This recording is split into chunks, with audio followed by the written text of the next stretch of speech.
All right, this is a video to show how to work with the BRAT layer packages, which is a common way for our lab to deliver data to clients and share it in a way that is easy for them to compare and interrogate the BRAT output data and what is constructed from the tool in useful ways than just saying, here's a shapefile and you're on your own with the attribute table and figure out what each one means. So first off, basically what a layer package is that it's a combination of shapefiles or layers, shapefiles that are converted to layers that hold symbology, labeling, and field properties and the associated data. So that's what a layer package is,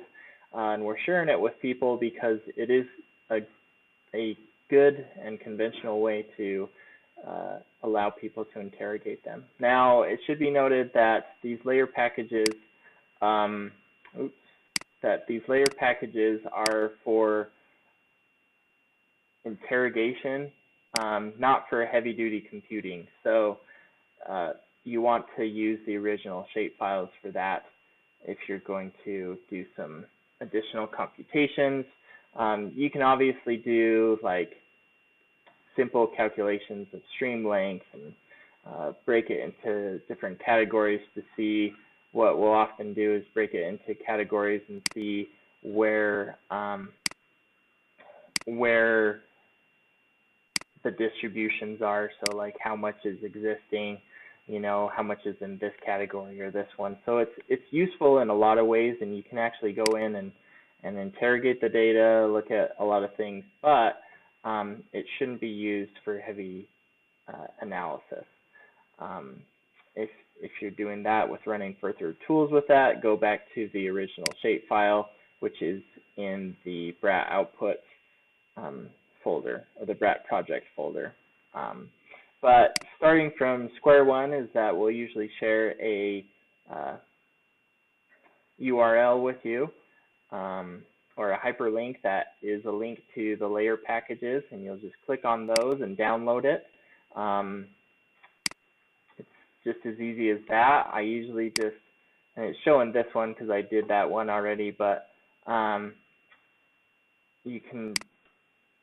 usually show it in my folder in Explorer, and I'll just copy it and put it into a folder where I know it's going to be, where I can locate it in ArcGIS. So, all right, say that I've already downloaded this, and I'm looking in my folder structure. All I have to do is drag this directly in to ArcGIS, okay? So it's as simple, and if you can't see your folder, a simple way to connect to it is just to navigate to it. You'll press this connect to folder and navigate to your particular file folder, okay? So I can just connect to that folder and then so on and so forth, go further on with it. But to explore the BRAT layer package, it's broken out into a similar file folder structure that the BRAT project folder is, meaning that you have, very basically, you have an input and an output folder, okay? Within the output folder, you have all your BRAT outputs and the intermediates, which include, things that are produced while you're running the tool. The inputs folder is basically everything that you entered in to the tool, and we'll go further on into how to interrogate and explore those. But very often a good thing to have these layer packages. They can be a little bit bulky, so you don't want, or I shouldn't say bulky, they're large files, and they can kind of bog down ArcGIS if you have multiple open. So it's very important to have one open and don't have all of the layers on at once.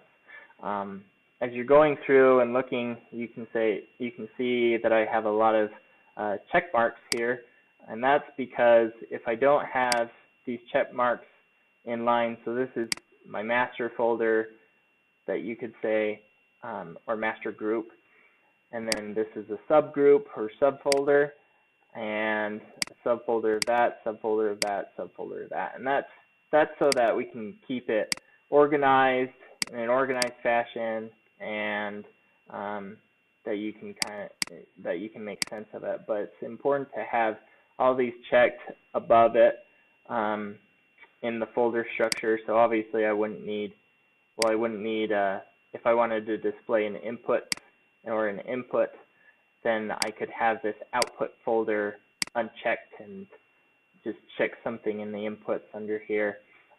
But it would need to be this checked and that checked. So that's just basics of how you would work with the check marks. It can be confusing at first, but it will make sense and it will be intuitive.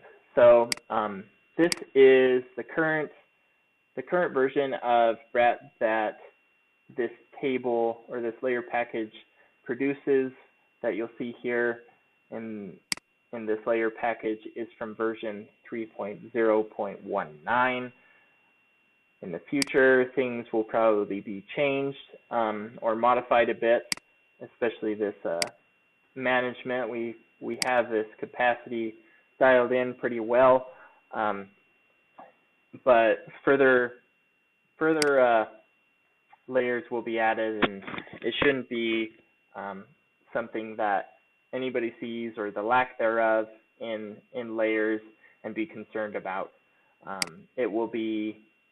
It's all according to the version of BRAT that you have and what outputs you will see here. But I can go through here, and as I was speaking before, you can interrogate the data. Something really useful to do is to zoom in, zoom out. You can turn on your base map imagery and see what is there, and we'll go on further in how you can use some of the outputs or the inputs to interrogate the data and see, hey, well, maybe I need to make a modification here, or I don't exactly trust that because of this, and why do I not trust it? Or, that's running really well, and I want to see what is going into that and how I classified it for future runs. But you can just go into here, zoom to any layer that you want, and it will take you to that layer. So just to break it down, in the outputs, you have this capacity model, which consists of existing and historic capacity. For this particular one, we have complex size and building capacity in there. Then you have a management folder, which includes management layers that can be very useful for future management decisions, for conservation techniques, and where to basically concentrate your efforts on. And I'm not going to go super in depth into the what each one particularly means, each field means, besides or further than, you can look at these legends and see where it will guide you through or give you an idea of what the symbology represents. For further documentation of this, it would be important to go to, all right, let me get there. Okay, go to the brat.riverscapes.xyz website, and that will take you into saying, all right, what does the data mean? That's just BRAT data. This is help. So this is, tutorials on input data, the BRAT tool, various aspects of the tool. And this is where you should go if you have questions. We're also going to have with attribute table descriptions in here. If you go in here, this is a very useful approach to see this, and we're going to have it for versions of BRAT and lookup tables so that you're able to see, hey, this is how I'm going to view this data. And obviously the layer package video that you are watching right now will be in the same web location. So for further interrogation there, you can see that. But if you're wondering what attribute field each symbology is based off of, because each of these symbologies are based off of a particular column in the attribute table, I can see here for this unsuitable or limited beaver dam opportunities that it's basing this symbology or this output off of this field in the attribute table, the OPBRC_UD. So if you want to further interrogate that or go into comparing that to other line segments in the network, you can go into here and see, all right, this is the field that, this is the field that this unsuitable or limited beaver dam opportunities is based off of, and you can gather all kinds of statistics from here. This is while I said before that, you can't do heavy-duty computing with the layer package, what we'll often do is actually share these layer packages with each other in the lab to construct figures and other aspects of our reports. So we can go into here, say that I've selected those, or you can select anything. So we'll do a quick selection. So I can do a select by attribute here and select anything that is in this unsuitable or limited beaver dam opportunities layer. I want to go down to this field right here, add the unique values. And let's just say I want to know everything that is, vegetation, or let's do this. Let's do stream power limited.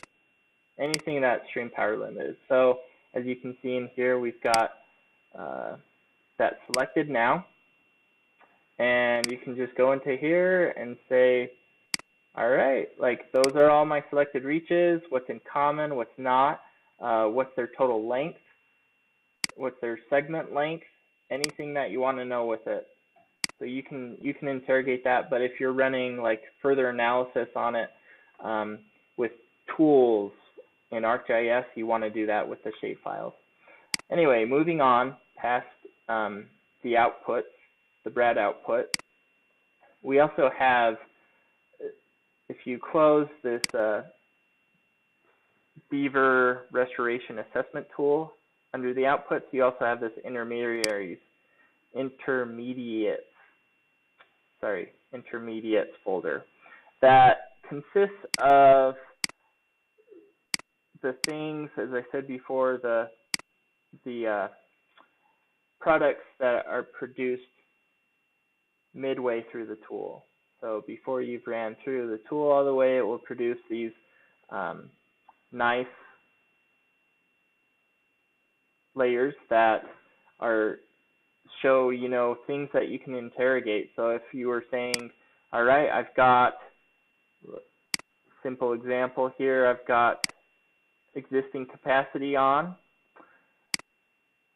okay, and what I'm seeing is, we'll turn, there we go, okay, so we can see, all right, I'm having very low existing capacity along this main stretch of the river right here. So what is driving that? Well, you have a high reach slope, okay, or you have very low reach slope in that area. So you're like, okay, it's very low, so it's not going to be reach slope exactly? What's the drainage area like? And you can see from this that the drainage area is very high in those segments, and so that could be playing the role there. And you can also see other layers such as stream power, and that's probably going to be our determining factor here because of the high drainage area.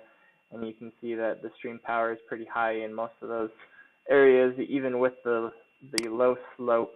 You have such a high drainage area that it was likely that the drainage area threshold for this layer includes this whole segment or stretch of stream right here. So that's a way that you can interrogate the data in there. You can also look at, veg dam building capacities, look at human beaver conflict, which you can see right here. We'll turn off some of these other layers so it doesn't get confusing. And this is good too, because then you can see like, oh, this is that layer, that layer's on, so it's kind of messing me up with what I'm seeing here. But if you look down here, you've got human beaver conflict, which is like land use intensity, the distance to the closest infrastructure, which is an infrastructure is road, railroad, canal, any of those features that we put in for the conflict layers will be represented here as a distance. So this is just a culmination of all of those together, with the closest distance to infrastructure, the distance to road in the valley bottom is here, and so on and so forth with road crossings and railroads. You can turn each one off and see how it's contributing. So you can see here that we've got very little canals, we've got very little railroads, got some influence right here. So what's driving it all? Roads, distance to roads. That's what's driving it all. So you can see there roads might be a layer that we want to interrogate further. You can go in here and say, all right, that's my roads layer. Is that accurate? Or are there roads out here that I shouldn't include in my future run? These are all, again, this is just to implement that, all this symbology here is meant so that people can easily interrogate their outputs and see where they would like to tweak some things, or where they feel like BRAT is doing a very good job, and if it's a user input error or a further on error. So an example of a user input error could be existing veg scores. So this is a vegetation coding that you did to produce BRAT, or that was made to produce BRAT, ranking vegetation types by a particular FIS scoring system. So you can see in here that we have pretty low scores or unsuitable scores in these areas up here, which correlate to, and this is existing dam building capacity, which correspond to the, if we go into here, and this is a prime example of using the slider tool, because then you can take on and off things, and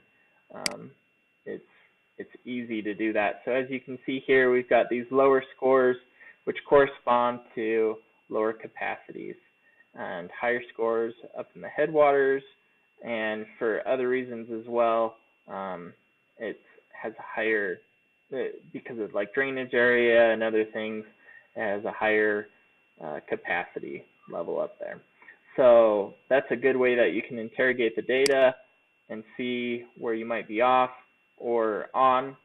And obviously you can zoom in and zoom out to look at the data. Further on, there's this historic veg, and you can see other useful layers like historic riparian veg. There's a lot of useful layers in here that you can interrogate further and help you to see why the data is displaying the way it is. And lastly, but not least, we have the topographic features, which include the, well, I don't know why it's not zooming in exactly, but zoom into the layer so that you can see it. We have flow accumulation and slope, and then DEM and hillshade. So those are all layers that you can use to interrogate the data and go on further with and make full use of your BRAT output. So that concludes this video, and for any further assistance, refer to the PriBRAT website, and the et al. Crew will answer any questions that you may have. Thank you very much.